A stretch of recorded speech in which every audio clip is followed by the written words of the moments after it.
Hey you guys, it's Laura Kate.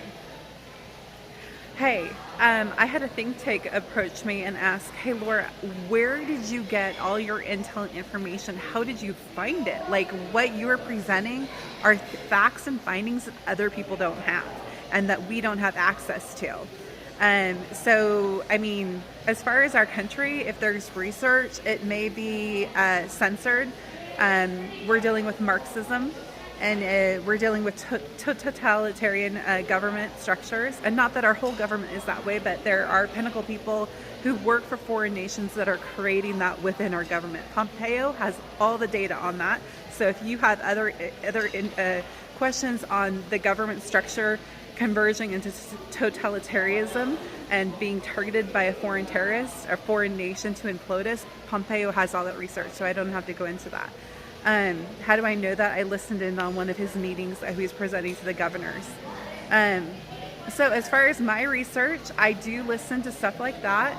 I'll go in and key in different talks that are specific to our nation by key leaders that I trust, and I actually listen to their intel and information and find out if it's valid, true or not, and what sources they're pulling from.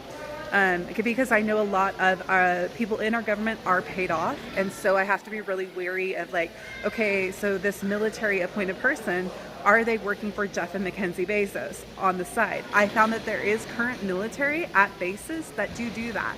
I have the data on that.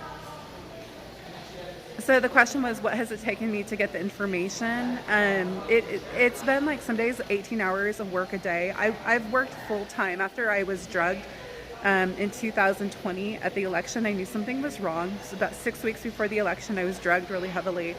I had like Eastern European men stalking me before that around town, and I was noticing it.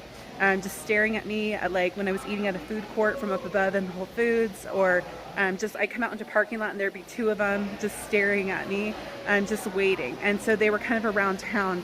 After I was drugged in 2020, that stalking stopped. So it was very specific to being drugged right before the election in 2020. Who else could they have been? It looked like the EDIS militia that I've seen in the Mercedes commercials that they filmed. That is if you watch one of the Mercedes like tank SUVs in the snow, they had that type of profile that I'm talking about when I say Eastern European, which could also be like Western Russian. This is Laura Kate.